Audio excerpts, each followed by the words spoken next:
karis, dan shalom. Pembacaan firman Tuhan terambil dari kitab Wahyu pasal 2 ayat yang ke-12 sampai ayat yang ke-17. Surat dari Tuhan Yesus kepada jemaat di Pergamus. The reading of the scripture is taken from Revelation chapter 2 verse 12 up to 17. The letter of our Lord Jesus Christ to the church in Pergamum. Here is the word of God. Dan tuliskanlah kepada malaikat jemaat di Pergamus. Inilah firman Dia yang memakai pedang yang tajam dan bermata dua. Aku tahu di mana engkau diam, yaitu di sana, di tempat takhta iblis. Dan engkau berpegang kepada namaku, dan engkau tidak menyangkal imanmu kepadaku, juga tidak pada zaman Antipas, saksiku, yang setia kepadaku, yang dibunuh di hadapan kamu, di mana iblis diam. Tetapi aku mempunyai beberapa keberatan terhadap engkau. Di antaramu ada beberapa orang yang menganut ajaran Bileam, yang memberi nasihat kepada Balak untuk menyesatkan orang Israel, supaya mereka makan persembahan berhala dan berbuat zina. Demikian juga ada padamu orang-orang yang berpegang pada ajaran pengikut Nikolaus. Sebab itu bertobatlah. Jika tidak demikian, aku akan segera datang kepadamu, dan aku akan memerangi mereka dengan pedang yang di mulutku ini. Siapa bertelinga, hendaklah ia mendengarkan apa yang dikatakan Roh kepada jemaat-jemaat.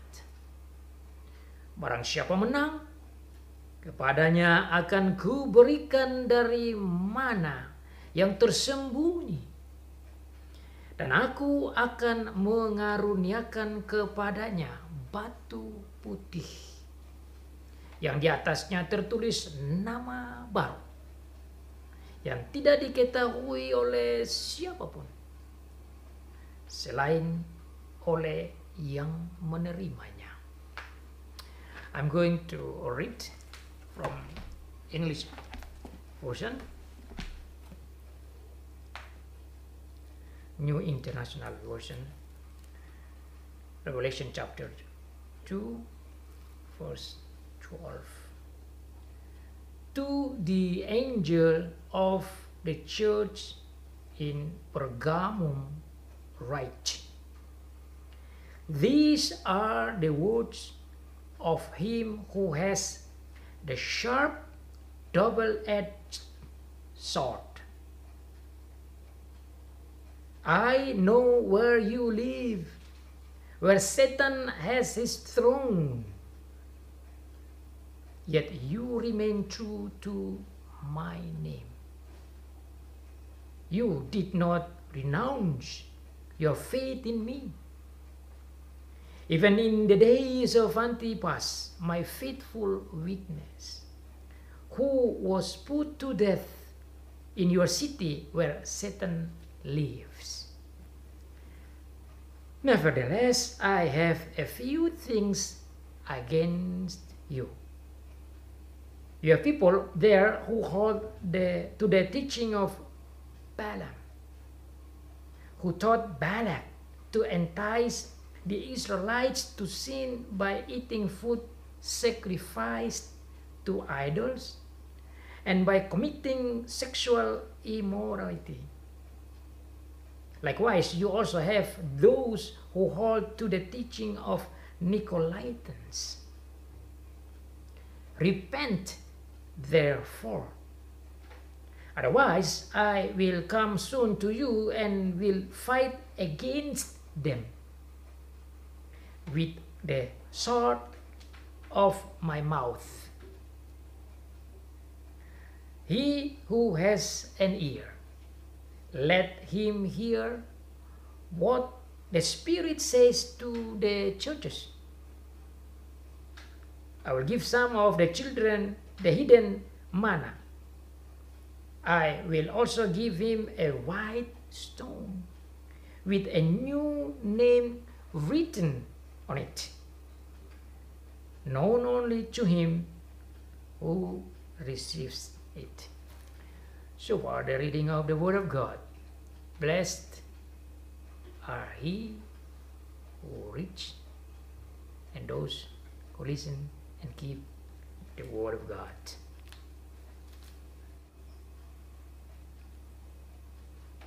Pedang tajam bermata dua.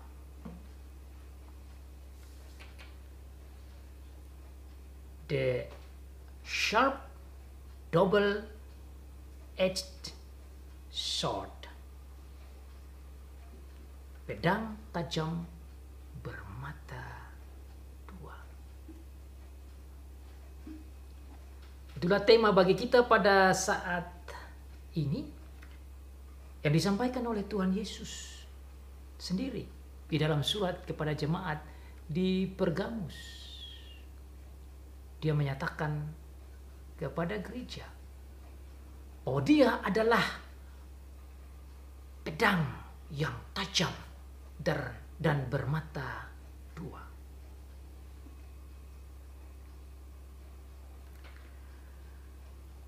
Tuhan Yesus telah mengatakan tentang hal ini jauh sebelum. Di dalam pasal yang pertama, tatkala dia memberikan penjelasan kepada Yohanes tentang dirinya sebagai Allah yang sejati dan manusia yang sejati.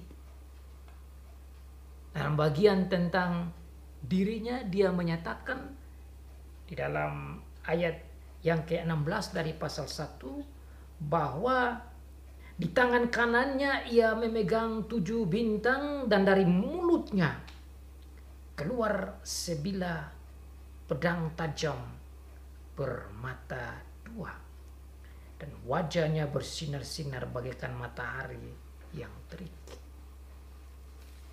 Ini adalah bahasa simbol yang menunjukkan tentang Tuhan Yesus, tentang dirinya. So you see, he was talking about himself, that he has sharp-edged sword, which is the Word of God that comes out from his mouth to show whether our deeds are wrong or right, to bring the justification and the truth. And now when he is sending his letter to the church in Pergamum, he is talking about himself, as normally there are about 7 points in each of the letter. Ada sekitar 7 poin penting yang selalu Tuhan Yesus sampaikan kepada gereja. Dalam setiap suratnya, dia selalu menyampaikan poin-poin ini, kecuali jemaat di Smyrna yang kita belajar minggu lalu, dan nanti kita belajar lagi surat kepada jemaat di Philadelphia, yang hanya memiliki 5 poin saja. Sementara dalam bagian kita di sini 7 poin itu muncul. Yang salah satunya tentang perkenalan dirinya, bahwa dia adalah yang memiliki pedang tajam bermata 2. Makanya saya mengambil ini sebagai tema penting dalam perikop bagian surat kepada jemaat di Pergamus. Saudara mungkin bertanya, Pergamus, di mana jemaat ini? Kalau saudara bersama dengan saya melihat peta di bagian belakang dari Alkitab, saudara akan melihat di halaman kedua terakhir atau ketiga terakhir dari bagian Alkitab kita. Halaman pertama terakhir yang ini, kedua yang ini, dan ketiga yang berbicara tentang dunia perjanjian baru. Di situ saudara bisa menemukan ketujuh tempat ini, ketujuh gereja yang ada di kota-kota ini. Di bagian paling tengah saudara melihat Efesus, di atas arah ke utara ada Smyrna, dan nanti lagi di atas paling utara ada Pergamus. Lalu turun ke bawah ada Sardis, ada Philadelphia, ada Laodikia, dan seterusnya. Bagian yang di bawah Tiatira di antara Pergamus dan Sardis. Nah, sekarang kita masuk ke gereja yang ketiga yang ada di kota Pergamus, di bagian utara dari Smyrna dan di bagian atas dari Tiatira. Di dalam beberapa informasi yang saya baca tentang kota Pergamus ini, disampaikan bahwa kota ini tidak sekaya dan setinggi bisnisnya dengan kota Smyrna dan kota Efesus yang memang dekat dengan laut. Saudara bisa lihat di sana, mereka dekat dengan laut sehingga perdagangannya itu tinggi dan ekonominya juga jalan tinggi. Tetapi tetap kota ini juga termasuk kota yang bagus, dan di tempat inilah jemaat Pergamus itu ada. Juga disampaikan bahwa di kota Pergamus ini kerajaan Romawi dan orang-orang di sana, rakyat penduduk di sini adalah penduduk yang menyembah berhala. Mereka mendirikan banyak tempel, banyak kuil, banyak penyembahan-penyembahan terhadap Allah atau ilah-ilah lain. Bahkan ada satu patung yang dibuat khusus, di mana di situ mereka membuat patung ular sebagai sebuah atau seorang ilah yang mereka sembah. Ada juga patung Zeus, ada macam-macam di sana yang mereka bangun dan mereka menyembah patung itu. Oleh karena itu saudara akan melihat sebentar bagaimana disampaikan bahwa disinilah terdapat takhta iblis. Here our Lord Jesus Christ that in Pergamum you have the throne of Satan. Because there are a lot of people worship the idols there. Itulah kota Pergamus, di mana gereja Tuhan ada di sana. Oleh karena Tuhan begitu mencintai gereja yang ada di Pergamus ini, Tuhan Yesus memerintah Yohanes untuk menulis suratnya kepada mereka, jemaat di Pergamus.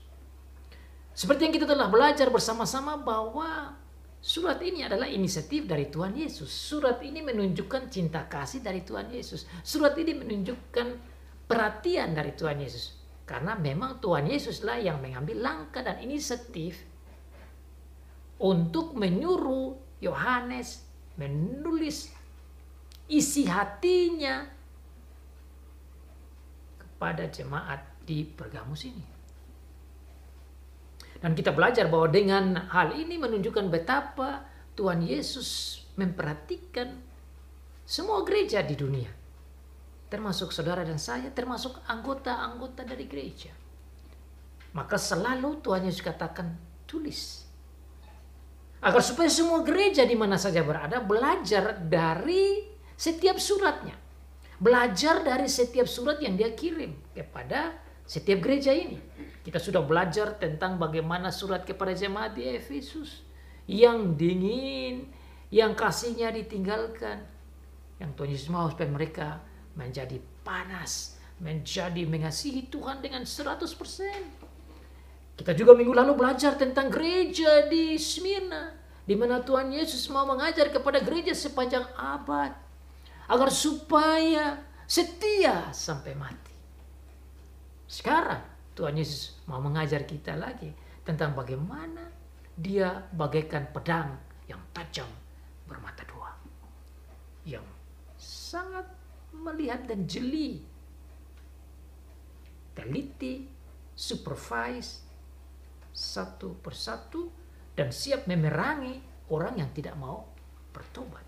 So you see here that our Lord Jesus Christ, who took the initiative to ask Apostle John to write all these letters to each of this church, shows his love and care and attention to each of this church as well as her member or members, which is also including you and me as member of his church, that you and me can learn from each of this church how he, as through God, knows all the condition and situation of each the church as a whole, but also member by member of the church. So you see, when he asked Apostle John to write the letter to the church in Ephesus, then you and me learn about how we should love him 100%. And using all our life to serve him 100%. To serve him completely. To be a wholesome life. To have a meaningful, productive life for his name. At the same time, when he asked Apostle John to write the letter to the church in Smyrna, he wants to teach you and me that when he pays attention to the church, when church have to or has to face the persecution and intimidation and oppression and even facing the shadow of death, they have to be faithful even until death. And now you see another lessons, another advising, another teaching, another comfort for you and me, how he is like sword that sharp, understand and can have war with those people who not repent. That's how he explained. Itu bagaimana dia menjelaskan kepada jemaat yang ada di Pergamus ini dengan kondisinya yang mana tidak 100% berpegang pada pelayanan, tetapi ada jemaat, ada beberapa anggota yang melenceng dari pengajaran, yang melenceng dari ajaran Alkitabiah dan kesetiaan pada pengajaran firman, dengan campur aduk pengajaran-pengajaran yang bersifat non-Alkitabiah, bahkan menuju pada penyembahan berhala. Yang nanti kita akan belajar tentang pengajaran Bileam dan pengajaran orang-orang Nikolaus. Oleh karena keadaan yang ada di jemaat yang penuh dengan pengaruh dari luar gereja dan dari dalam gereja yang berhubungan dengan penyembahan berhala, bahkan perzinahan, baik perzinahan secara jasmania maupun perzinahan secara spiritual, itu diperhatikan oleh Tuhan Yesus secara teliti. Dan ini luar biasa karena Tuhan Yesus tahu persis. Maka saudara dan saya bisa belajar bagaimana setiap kelemahan dan kehebatan, baik kehidupan yang bersifat negatif dan positif dari setiap gereja itu diketahui oleh Tuhan, termasuk yang ada di Pergamus ini, dengan kehidupan campur aduk mereka secara rohani maupun kehidupan perlawanan terhadap firman Tuhan. Dan dia dalam kondisi jemaat yang begini, dia nyatakan dirinya sebagai yang menggunakan pedang tajam bermata dua.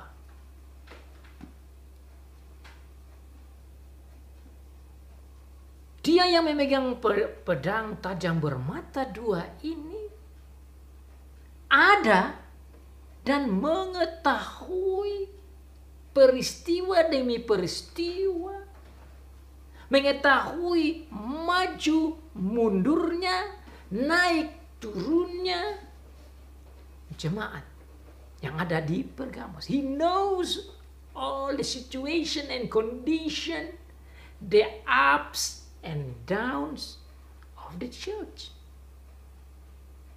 He knows how they hold the faith in him or not. He knows whether they still believe in him or not. He knows whether they keep his name or not. And also he knows their weakness. And so that's why in verse 13 you can see the explanation of our Lord Jesus Christ. Jadi Tuhan Yesus mengetahui segala situasi, kondisi, keadaan dari semua gereja, termasuk gereja yang ada di Pergamus yang penuh dengan idol, penyembahan berhala, patung-patung berhala. Sehingga Tuhan Yesus katakan, kamu ada berdiam di tempat di mana setan berdiam, di mana takhta iblis itu ada. Kalau dia bukan Tuhan, tidak mungkin dia tahu detail seperti ini. Dengan demikian dia mengetahui naik turunnya, jatuh bangunnya setiap jemaat, setiap golongan, setiap keluarga, setiap pribadi. Sehingga dia katakan dalam ayat yang ke-13, dia nyatakan tentang bagaimana mereka punya kesetiaan terhadap Tuhan.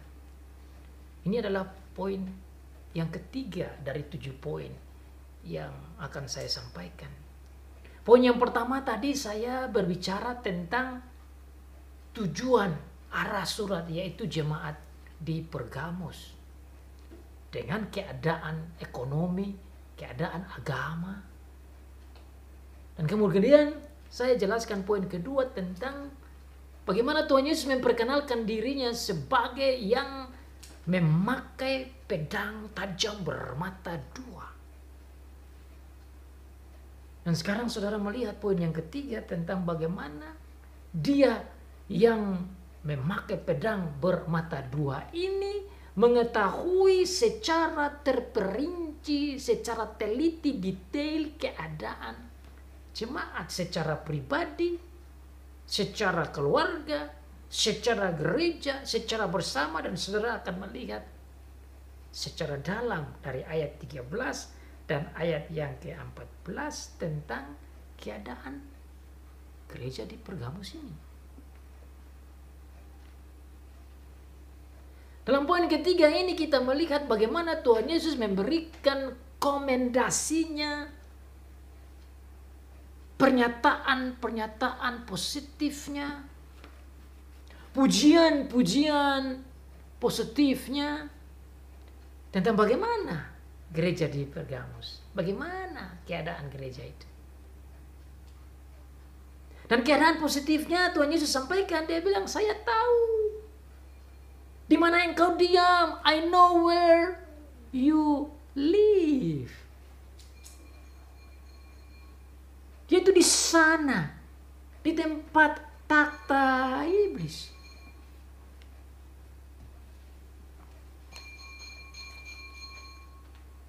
I know where you live, where Satan has his throne.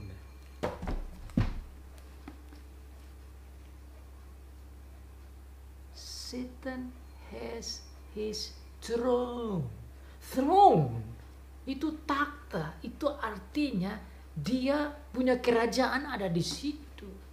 Itu berarti dia lagi menguasai rakyat-rakyat, penduduk-penduduk di situ. Itu berarti kekuatan setan ada di situ. Dan Tuhan Yesus bilang dia tahu. Luar biasa bukan? Amazing, isn't it? That he says he knows where this church lives, where they are. He knows the struggles and challenges that they are facing spiritually. They are living in the middle of satanic power, in a place where Satan dwells,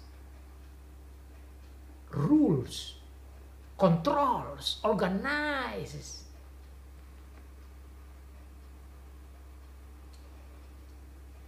Our Lord Jesus knows. He knows that.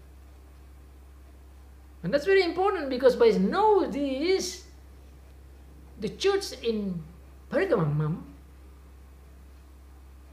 might feel comfort and get the strength and feel stronger spiritually, because even though Satan dwells in that area, in their place, but Jesus knows, the Shepherd knows. Ini penting sekali saudara-saudara bagi jemaat di Pergamus. Kalau saudara bisa mengimajinasi, misalnya saudara ada di situ, saudara bisa juga merasa bagaimana hiburan yang bisa datang. Tatkala kita ada di satu gereja, yang mana di gereja itu dikelilingi oleh satanic power atau kuasa-kuasa iblis, atau kehidupan-kehidupan berhala, kehidupan-kehidupan yang bersifat kesetanan, kehidupan di mana setan menguasai tempat itu. Dan tatkala dia katakan bahwa kamu tinggal di sana di mana setan bertakhta, menunjukkan bahwa setan betul-betul hadir di situ, berusaha dengan keras untuk mempengaruhi dan menjatuhi orang-orang untuk mengikuti maunya. Dan faktanya, di dalam sejarah yang bisa kita baca diberitahukan bahwa yang dimaksud dengan setan bertakhta itu, di tempat itu ada banyak orang-orang yang menyembah berhala kepada setan dan bukan kepada Tuhan Yesus. Dan buktinya ada pembangunan berbagai macam kuil, berbagai macam tempat penyembahan berhala kepada setan, penyembahan berhala kepada hal-hal atau ilah-ilah yang lain dan bukan kepada Tuhan. Dan dalam catatan sejarah dikatakan di sana mereka membangun patung dan kuil penyembahan kepada Zeus, dewa Zeus, kepada dewa-dewa yang lain, bahkan kepada kaisar, yang membolokkan hati orang kepada penyembahan-penyembahan itu. Bahkan ada patung ular yang disembah di sana. Dengan kondisi ini, Tuhan Yesus memberikan kesimpulan bahwa kamu ada di tengah-tengah keberadaan takhta iblis. Namun demikian, meskipun mereka ada di tempat di mana iblis bertakhta, even though they are living in the middle of the place where Satan or the devil sits on, has his throne in there, but our Lord Jesus Christ give them commendation, good statement, memberikan kepada mereka pernyataan yang positif, pujian kepada mereka. Dan isinya dia katakan di sana, meskipun Anda ada tinggal di tempat takhta iblis, engkau berpegang kepada namaku. Bagus kata-kata Tuhan Yesus. Meskipun engkau ada di tempat di mana iblis bertakhta, engkau berpegang pada namaku. Menurut saya itu kalimat yang bagus untuk jemaat ini. Engkau berpegang pada namaku, itu berarti mereka masih setia, mereka tetap pegang kepada Tuhan Yesus sebagai pengikut Tuhan. Mereka setia kepada firman. Mereka tidak menyangkal Tuhan Yesus. Mereka adalah anggota gereja yang setia. Itu positif yang saya bisa lihat. So I see this church has good commendation for our Lord Jesus Christ, where He says to them that they are actually hold His name. You remain true to my name. Ini berarti mereka setia. Ini bagus. Meskipun ada di tengah tempat di mana iblis bertakhta, mereka tetap pegang nama Tuhan. Ini bukan hal yang gampang. Kalau kita ada di tengah tempat kota seperti itu, saudara, bukan gampang. Karena di tempat di mana iblis bertakhta itu temptation-nya tinggi sekali. Itu cobaannya tinggi sekali. Itu pengaruh untuk jatuh ke dalam kejahatan itu tinggi sekali. Tantangannya tinggi sekali. Cobaannya besar sekali dan berat sekali. if you were living in a place where Satan is dwells and his throne is there, it's not easy. Because in that place like that, you will face all kind of spiritual challenges, all kind of temptations that can drag you down, that can make you deny God, that can make you going away from your faith. Keadaan di tempat, di kota yang model seperti begini bisa membuat jemaat ditarik jatuh dan lupa dan menyangkal nama Tuhan, atau bisa saja menyangkal iman. Tapi luar biasa, Tuhan Yesus katakan bahwa meskipun engkau ada di tempat seperti ini di mana iblis ada dan bertakhta dan punya kuasa dan bisa mempengaruhi engkau, engkau tetap berpegang pada namaku. Engkau tetap berpegang pada imanmu kepadaku. Itu bagian yang kedua tentang komendasinya. Tetap berpegang pada nama Tuhan dan tetap berpegang pada iman dan tidak menyangkal iman. You did not renounce your faith in me. Ini luar biasa. Nah, saudara dan saya juga bisa belajar dari hal ini. Di mana saja saudara berada. You can learn from this church wherever you are. Whatever city you live. You may live in a city like in Pergamum, where Satan dwells. I don't know. You know where you are. You can see. When the city has satanic power, where Satan dwells, where Satan set his throne there, you yourself can see whether there or not. When people in surrounding you, that around you in that city are not worship God anymore, but worship idols or worship something instead of God, it might be same like this place. But you know that. And if you find out that that's the same, then now you and me better pay attention. Kalau keadaannya sama seperti gereja di Pergamus ini, di kota yang ada taktanya iblis dengan berbagai macam temptation dan pengaruh, dan orang tidak menyembah Tuhan lagi, dan penuh dengan kejahatan, penuh dengan penyangkalan kepada Tuhan, penuh dengan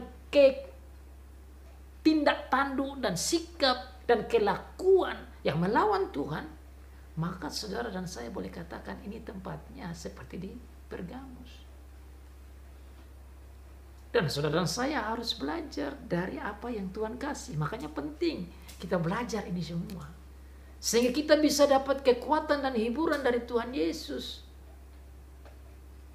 Dan luar biasa Tuhan Yesus kasih tahu kepada jemaat ini, Anda setia, Anda tidak menyangkal iman, Anda tetap memegang namaku, meskipun Anda ada di tengah tempat di mana iblis bertakhta. That is very good. Itu luar biasa, itu bagus. Bahkan dalam poin yang berikut dikatakan, selain ada di tengah di mana iblis bertakhta, ada penganiayaan yang begitu berat, engkau tetap setia. So if you see the next point, he was not only talking about a place where Satan dwells, where his throne is there, which means there are a lot of his powers and temptations and spiritual challenges. But also he said there is heavy persecution. And that's why you see in the next one, he said, even at the time of my servant Antipas was killing. But you still faith. Meskipun engkau tinggal di tempat yang begitu dan di dalam suatu suasana di mana ada penganiayaan yang berat sampai dibunuh. Itu bagian berikut. Even in the days of Antipas, my faithful witness, who was put to death in your city, where Satan lives, you still hold my names, renounce your faith. You did not renounce your faith, and you remain true to my name. That is good. That is great commendation of our Lord Jesus Christ to them. Jadi Tuhan Yesus mengetahui keadaan mereka dan memberikan poin-poin pujian kepada mereka, bahwa mereka meskipun ada di tengah tempat di mana iblis bertakhta, tempat di mana mereka melihat penganiayaan, bahkan pembunuhan. Dan itu yang dicatat di dalam ayat yang ke-13. Aku tahu di mana engkau diam, yaitu di sana, di tempat takhta iblis. Dan engkau berpegang pada namaku, dan engkau tidak menyangkal imanmu kepadaku, dan juga pada zaman Antipas, saksiku yang setia kepadaku, yang dibunuh di hadapan kamu, di mana iblis diam. Antipas, saksiku yang dibunuh dan yang setia. Saya coba meneliti tentang siapa ini Antipas, tetapi saya tidak menemukan banyak tentang personal anggota gereja saksi Tuhan yang menjadi martir ini. Yang disampaikan, yang saya dapati, bahwa dia adalah pengikut Tuhan, dia adalah anggota jemaat, dia adalah anak Tuhan yang begitu setia, dan begitu setianya sampai mati. Saya juga mendapat informasi yang mengatakan bahwa kemungkinan Antipas ini waktu dianiaya dan dibunuh dengan dibuang di dalam api yang memanasi tempat, dan dia dibuang di dalam tempat yang berapi itu. Sangat berat, sangat sakit, sangat sedih secara manusia. Tetapi dikatakan dalam cerita yang saya temukan bahwa tatkala dia dibuang di situ, sama seperti Polikarpus pun yang dibuang ke api yang bernyala-nyala, mereka memuji Tuhan sambil berdoa. Sama seperti yang dikatakan dalam kitab Kisah Para Rasul, tatkala orang-orang Yahudi dan pemimpin-pemimpin Yahudi melempari Stefanus. Stefanus melihat surga terbuka, melihat Tuhan Yesus duduk di sebelah kanan Allah, dan dia memuliakan Tuhan dengan penuh sukacita, meskipun secara manusia itu dia dianiaya dan dibunuh, tetapi dia masih rela berdoa untuk para pembunuh-pembunuhnya. Di dalam bagian yang pertama tentang jemaat di Smyrna, seorang pemimpin gereja yang bernama Polikarpus itu juga menghadapi yang berat. Dan dia setia sampai mati. Dan meskipun dibakar, dan pada waktu itu dia ditanyakan bahwa apa dia mau berani dan siap untuk menyangkal Tuhan Yesus dan menyembah Kaisar sebagai Allah atau tidak. Dia katakan, saya sudah melayani Tuhanku, Juru Selamatku 86 tahun dan dia tidak pernah buat kepada saya yang jahat. Kenapa sekarang saya mau menyangkal dia? Kemudian dia ditanya lagi, apa engkau tidak takut api ini yang akan bakar engkau? Dia jawab, api ini bakar saya, tetapi setelah ini api mati. Tetapi api yang nanti akan memakan orang yang tidak percaya pada Tuhan Yesus, itu api yang tidak pernah mati. Saya tidak takut. Itu cerita kesaksian tentang martir Polikarpus. Tentang Antipas ini saya tidak mendapat banyak, tetapi disampaikan bahwa hampir mirip seperti Polikarpus juga. Dia dibakar, dipanggang, tetapi di dalam pemanggangan, pembakaran pada dirinya, dia memuji Tuhan. Ini contoh bagaimana orang yang setia pada Tuhan dan Tuhan memberikan kekuatan tatkala orang ada di tengah penganiayaan yang berat. Itulah indahnya kita ikut Tuhan. Kita seperti takut hadapi begitu. Tetapi dengan cerita seperti ini, martir-martir seperti ini harusnya memberikan kepada kita kekuatan. Bagaimana Tuhan Yesus memberikan kekuatan kepada anak-anak Tuhan. So you and me can get the comfort when we are facing so hard things like that, the persecution, even killing and destroying. Our Lord Jesus Christ and the Holy Spirit will give strength so that we can be strong spiritually and we will be able to face all kind of challenges and even persecution like that. Kita akan menjadi kuat dan kita akan menjadi berani dan kita akan menjadi mampu menghadapi hal seperti itu meskipun menghadapi bayang-bayang maut ataupun kematian sekalipun. Menurut saya ini bagus. Sehingga kita tidak takut. Kalau secara manusia pasti takut. As human, we might be afraid of fear of persecutions, fear of difficult situation and sufferings, fears of death. But now you learn that because of God, because of the Holy Spirit, because of the power of God, because of God's faithfulness, we will be able to face things like that. These are the lessons that we can learn. Ini pelajaran yang kita bisa belajar. Dan mereka mendapat komendasi, pujian. Bagian yang berikut tentang peringatan atau kondemnasi atau celaan dari Tuhan Yesus kepada mereka.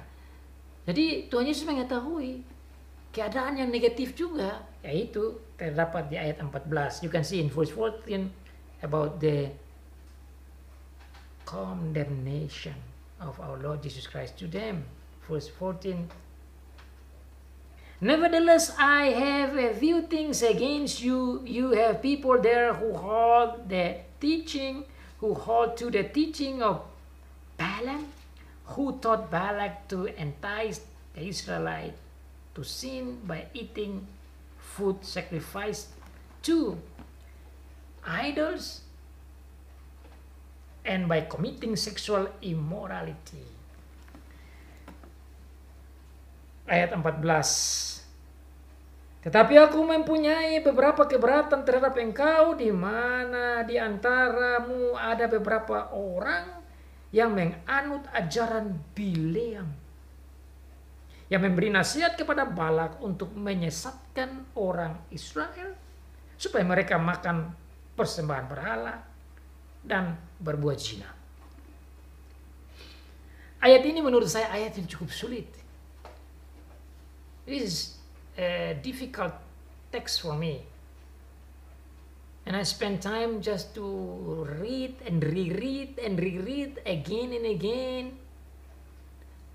Not only from this text, but also I like to see the background of this text, which is written in Old Testament. You can see in Numbers 22, 23, 24, 25, and 31. Kita bisa baca backgroundnya dari ayat ini untuk mengetahui apa artinya, konteksnya. Dan saya dapati di dalam kitab Bilangan pasal 22, 23, 24, 25, 31. Ini teks yang sulit untuk dipelajari. Dan saya membuang waktu banyak untuk mempelajari ayat ini.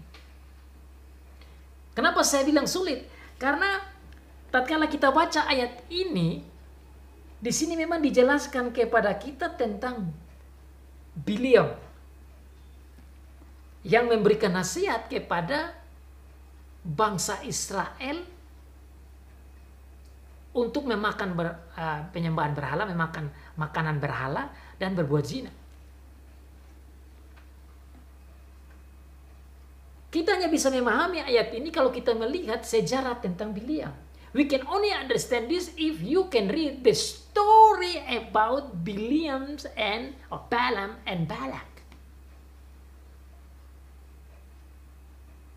And unless you have time to read all the chapter from Numbers 22, 23, 24, 25, 31, and then you have the picture. And I read and read and read.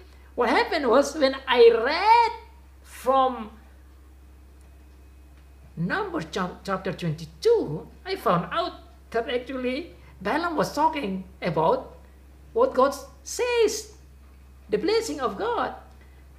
Chapter by chapter by chapter, you did not find in those chapters that Balaam was advising the son of Israelite to eat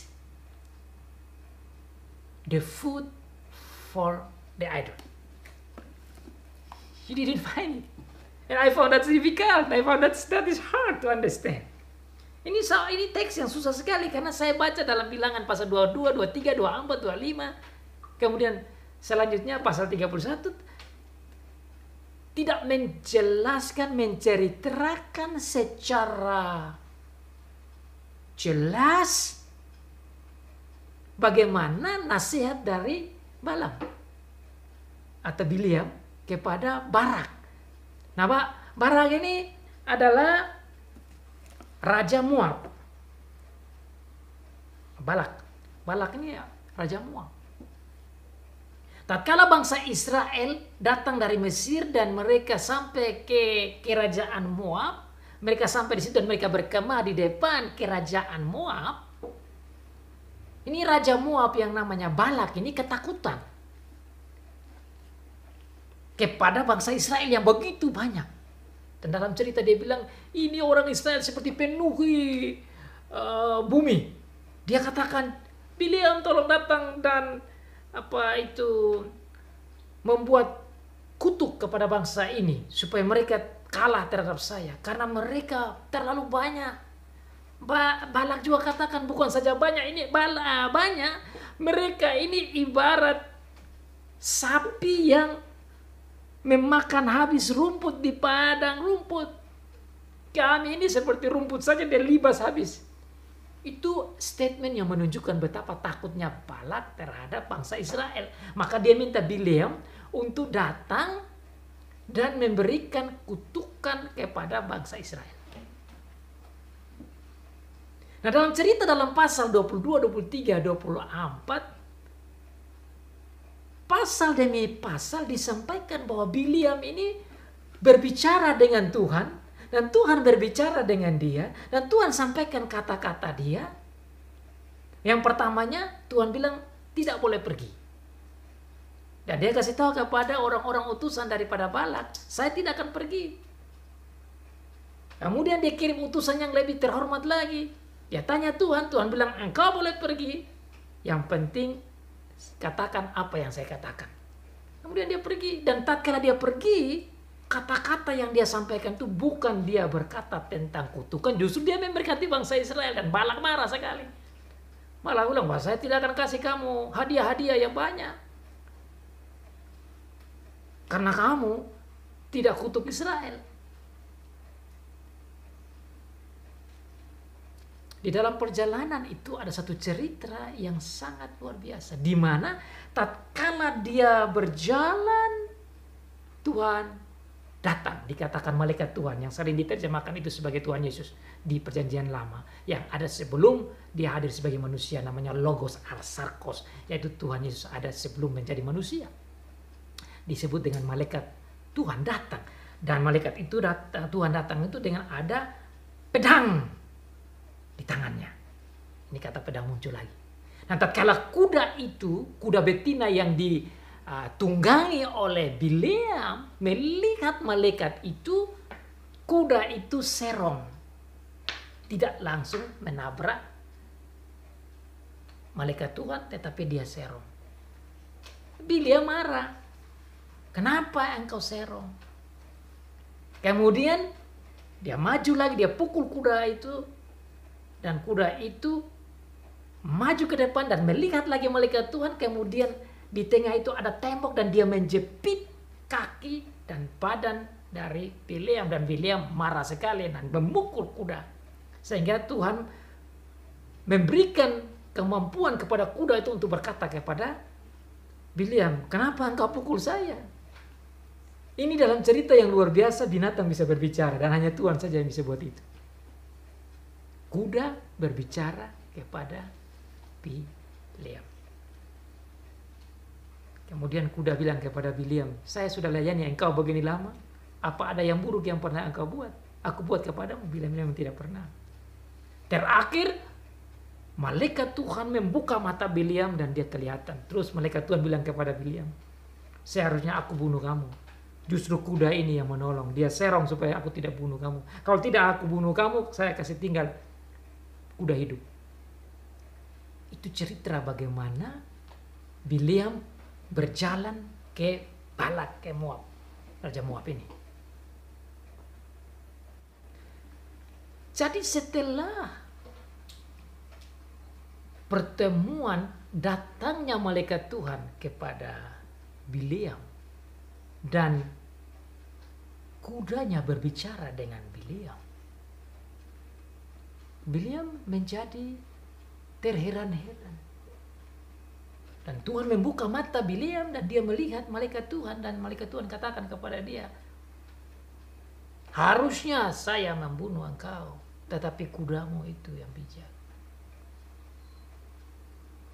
Itu pelajaran bagi Bileam supaya dia mengerti bagaimana harusnya dia dengar Tuhan.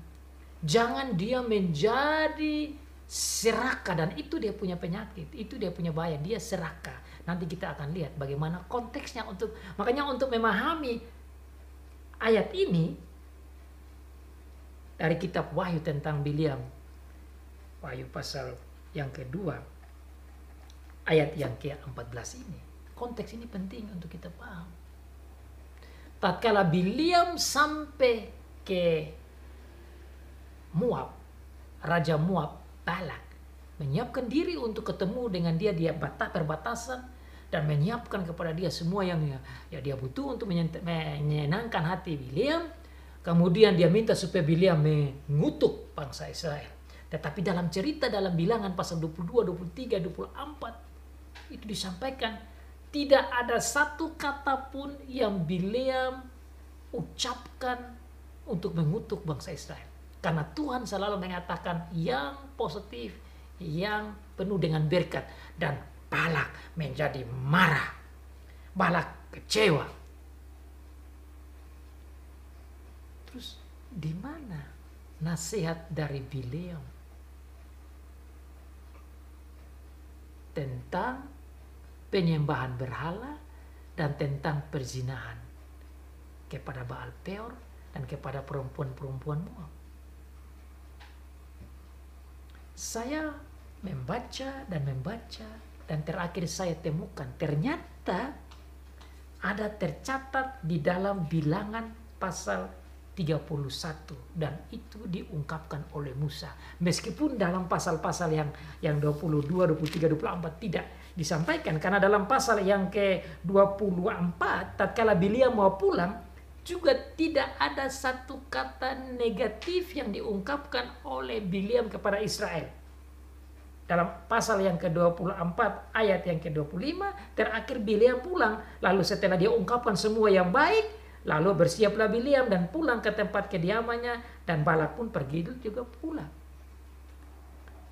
Tidak ada nasihat dari Bileam tentang perbuatan-perbuatan yang jahat yang dipengaruhi oleh Bileam. Nah, kita hanya bisa dapat jawabannya ada di pasal 31. So you can see the answer how the bad advice of Bileam actually written in Numbers 31. Even though Bileam or Balaam never ever giving a course to the son of Israel. So verse 16, and I can read from verse 15, it says that why you didn't kill the woman? Because of the advice of Bileam. And that's why make God angry. Ayat 15. Dan Musa berkata kepada mereka, kamu biarkankah semua perempuan hidup? Bukankah perempuan-perempuan ini atas nasihat Bileam menjadi sebabnya orang Israel berubah setia terhadap Tuhan dalam hal Peor, sehingga tulah turun di antara umat Tuhan. Maka sekarang bunuhlah semua laki-laki di antara anak-anak mereka, dan juga semua perempuan yang pernah bersetubuh dengan laki-laki haruslah kamu bunuh. Itu catatan yang menjelaskan tentang nasihat Bileam. Ayat ini saya temukan lagi dihubungkan dengan pasal 24 ayat 14. Ini ada semacam benang merah yang menunjukkan bagaimana strategi Bileam yang sangat sneaky. Sangat sneaky orang ini. Sangat licik sekali dia. Ini catatannya. Coba lihat di dalam Bilangan pasal 24 ayat yang ke-14. Saya baca dari ayat 13. Sekalipun Balak memberikan kepadaku emas dan perak seistana penuh, aku tidak akan sanggup melanggar titah Tuhan dengan berbuat baik atau jahat atas kemauanku sendiri. Apa yang akan difirmankan Tuhan, itulah yang akan kukatakan. Dan memang dia katakan apa yang Tuhan bilang. Tapi lihat ayat 14. Dan sekarang aku ini sudah hendak pergi kepada bangsaku. Dia mau pulang ke rumahnya. Mari, ini kata Bileam, mari, ku beritahukan kepadamu apa yang akan dilakukan bangsa itu kepada bangsamu di kemudian hari. Ini ada catatan yang mengungkapkan strategi licik dari Bileam yang dikonfirmasikan dan dibuktikan oleh Musa dalam pasal 31. Caranya bagaimana? Dia menasehati Balak supaya mengumpulkan anak-anak gadisnya dari bangsa Moab untuk bisa berhubungan, berelasi dengan anak-anak laki-laki Israel, supaya dengan begitu mereka bisa menyembah berhala dan mereka melawan Tuhan. Strategi ini dipakai oleh Bileam dan diarahkan kepada Balak, dan akibatnya memang strategi itu berhasil. Anak-anak laki-laki Israel mendekati anak-anak perempuan Moab, bersetubuh dengan mereka, dan mengikuti pengaruh dari anak-anak perempuan Moab itu, dan mereka menyembah Baal Peor. Maka apa yang terjadi? Dalam Bilangan pasal yang ke-25 dikatakan, sementara Israel tinggal di Sitim, mulailah bangsa itu berzina dengan perempuan-perempuan Moab. Itu pelaksanaan daripada nasihat Bileam. Ayat yang kedua, perempuan-perempuan itu mengajak bangsa itu ke korban sembelihan bagi Allah mereka. Itu merupakan dosa yang kedua. Setelah dosa yang pertama, dosa yang kedua yaitu menyembah Allah mereka. Lalu bangsa itu turut makan korban. Nah, ini makan korban Allah atau ilah-ilah. Kemudian menyembah Allah orang itu. Lihat. Sudah buat persetubuhan, kemudian makan makanan korban, kemudian menyembah Allah itu yaitu Baal Peor. Ketika Israel berpasangan dengan Baal Peor, maksudnya menyembah berhala, bangkitlah murka Tuhan terhadap Israel. Lalu berfirmanlah Tuhan kepada Musa, tangkaplah semua orang yang mengepalai bangsa itu dan gantunglah mereka di hadapan Tuhan di tempat terang, supaya murka Tuhan yang bernyala-nyala itu surut daripada mereka. Ayat 5, lalu berkatalah Musa kepada hakim-hakim Israel, baiklah masing-masing kamu membunuh orang-orangnya yang telah berpasangan dengan Baal Peor. Jadi mereka yang menyembah Baal Peor disuruh dibunuh. Ayat yang ke-6, kebetulan datanglah salah seorang Israel membawa seorang perempuan Midian kepada sanak saudaranya dengan dilihat Musa dan segenap umat Israel yang sedang bertangis-tangisan di pintu kemah pertemuan. Ayat 7, ketika hal itu dilihat oleh Pinehas, anak Eleazar, anak Imam Harun, bangunlah ia dari tengah-tengah umat itu dan mengambil sebuah tombak di tangannya, mengejar orang Israel itu sampai ke tengah dan menikam mereka berdua, laki-laki dan perempuan ini. Menikam mereka berdua, yakni seorang Israel dan perempuan itu pada perutnya. Maka berhentilah tulah itu menimpa orang Israel. Orang yang mati karena tulah itu ada 24.000 orang banyaknya. See? 24,000 people died because of God's angry. The wrath of God upon Israel. Because of their unfaithfulness to God and worship other God. So that is the context. Itulah konteksnya, saudara lihat di sana. Konteksnya itu yaitu bahwa Bileam ini secara diam-diam menasihati Balak untuk mempengaruhi anak-anak laki-laki untuk berbuat dosa, menyembah berhala, bahkan mengambil perempuan-perempuan ini dan bersetubuh dengan mereka dan menimbulkan amarah Tuhan. Yang mana tidak boleh sama sekali. Pertama-tama mereka tidak boleh kawin dengan orang non-Israel. Yang kedua, mereka telah mengadakan melanggar firman Tuhan yang namanya fornication atau fornikasi.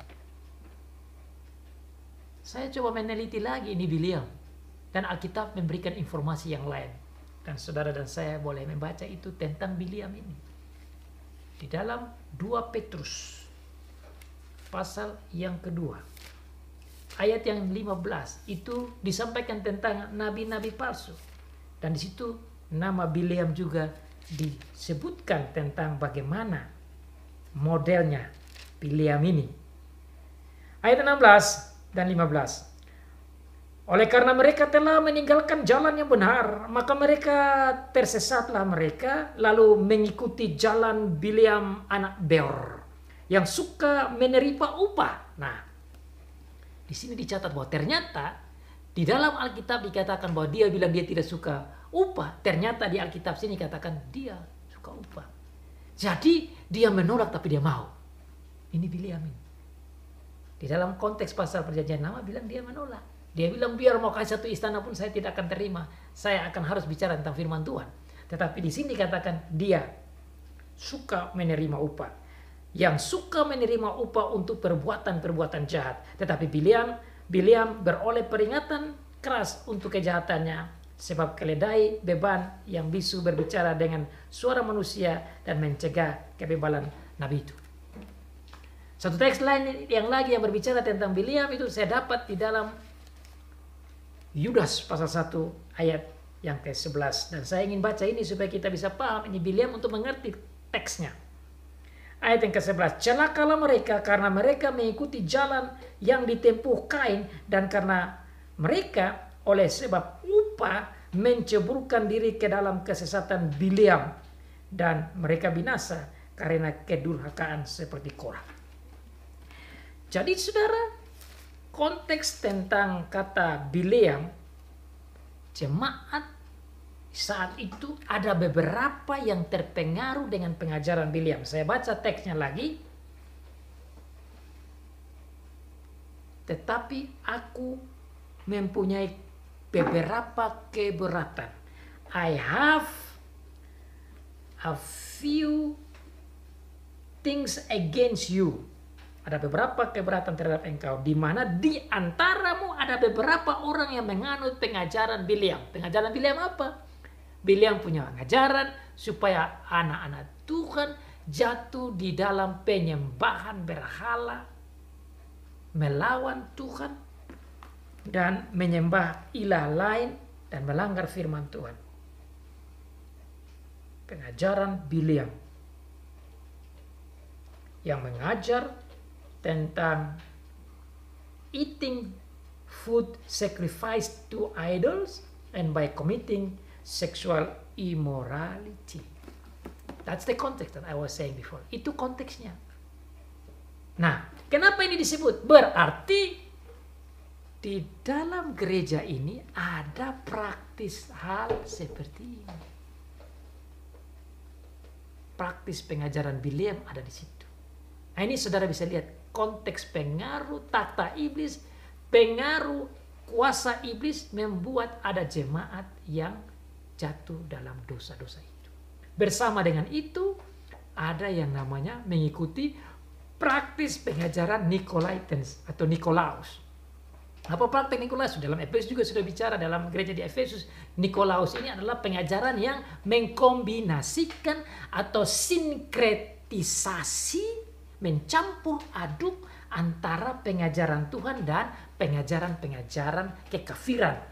Bahwa ikut Tuhan juga boleh, tetapi kita juga boleh pergi menyembah berhala. Ini pengajaran yang Tuhan tidak mau. Makanya dalam poin yang ke-5, Tuhan Yesus memberikan admonisinya. Admonize. Warning. Peringatan. Bertobat, dia bilang. Kalau kamu tidak bertobat, saya datang sebagai yang memegang pedang tajam bermata dua. I will come with my sword and I will going against you and I have war with you with my sword. Tuhan akan berperang. Nah, dikatakan dengan mereka, artinya bukan semua jemaat. Mereka yang buat hal ini, yang mengikuti pengajaran Bileam dan yang mengikuti pengajaran Nikolaus. Yang mencampur aduk pengajaran sinkretisasi, percampuran antara agama yang lain dengan agama Kristen atau pengikut Tuhan Yesus. Tuhan Yesus bilang mereka harus bertobat. Mengikuti itu poin yang ke-6, dia bilang kasih semangat, eksortasi. Semangat Tuhan Yesus katakan kepada mereka, dengar baik-baik kalau engkau punya telinga. Dengar. You have an ear, listen. He who has an ear, let him hear what the Spirit says to the churches. Siapa bertelinga, hendaklah ia mendengar apa yang dikatakan Roh kepada jemaat-jemaat. Ini merupakan nasihat. Ini merupakan eksortasi. Ini merupakan ajakan. Ini merupakan motivasi dari Juru Selamat kita, Tuhan Yesus. Adakah saudara di sini yang tidak mempunyai telinga, angkat tangan.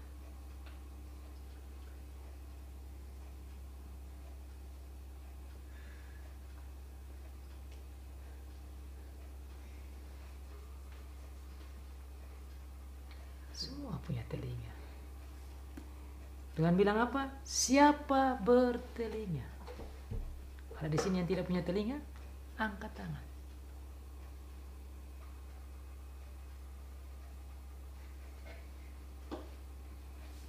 Semua punya telinga. Kita punya telinga, dikatakan, hendaklah ia mendengar apa yang dikatakan Roh. Maksudnya, mari kita bersama-sama merenungkan dan merubah diri kita untuk mengikuti apa yang Tuhan katakan. Bukan saja kepada mereka di Pergamus. It's not only for the people in Pergamum that has an ear. We all. Who has an ear?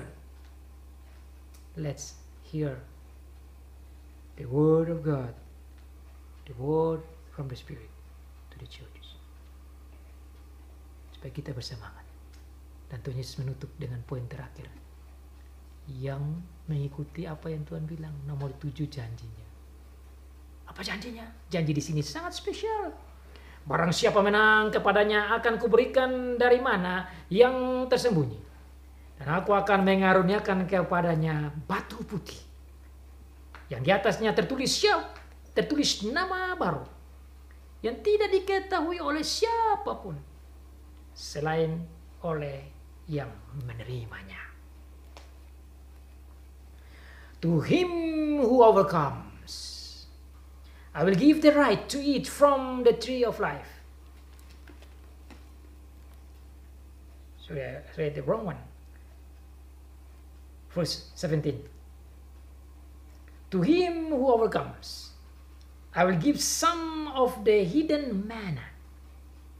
I will also give him a white stone with a new name written on it, known only to him who receives it. Janji Tuhan luar biasa.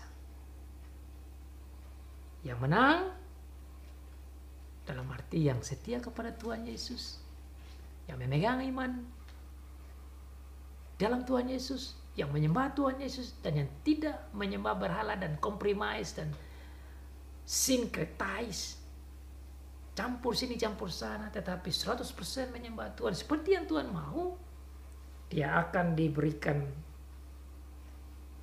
mana. What is mana? Itu di perjanjian lama tertulis, itulah makanan datang dari surga. Mana menceritakan tentang kehidupan yang kekal. Bukan saja mana, diberikan batu putih, white stone. Kenapa white stone? Kenapa batu putih? Batu putih menunjukkan tentang sesuatu yang ditulis, di engrave, dan dalam situ ditulis nama, tertulis nama baru. It's written in the white stone a new name.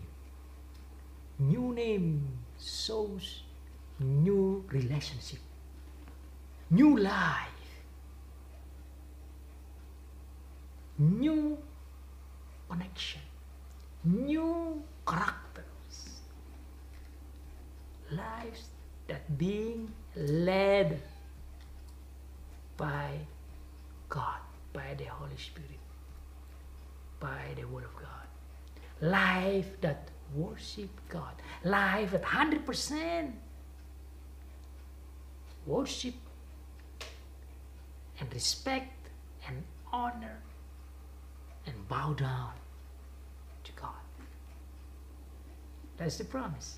Itulah janji Tuhan, memberikan kita mana kehidupan kekal, memberikan kita kehidupan yang baru, karakter yang baru, relasi yang baru, hidup yang baru. Luar biasa bukan? Oleh karena itu sebelum kita dapat itu, marilah kita memegang hidup yang baru zaman sekarang. Tatkala kita masih ada di bumi ini, we need to hold the new life while we are still in the earth, so that when we have the new name with the new characters, and with a new life we can live like what He wants. Kita bisa hidup seperti yang Tuhan Yesus mau sebagai orang-orang surgawi dan menikmati janji-janjinya. Tuhan memberkati saudara dan saya. God bless you and me. Amin.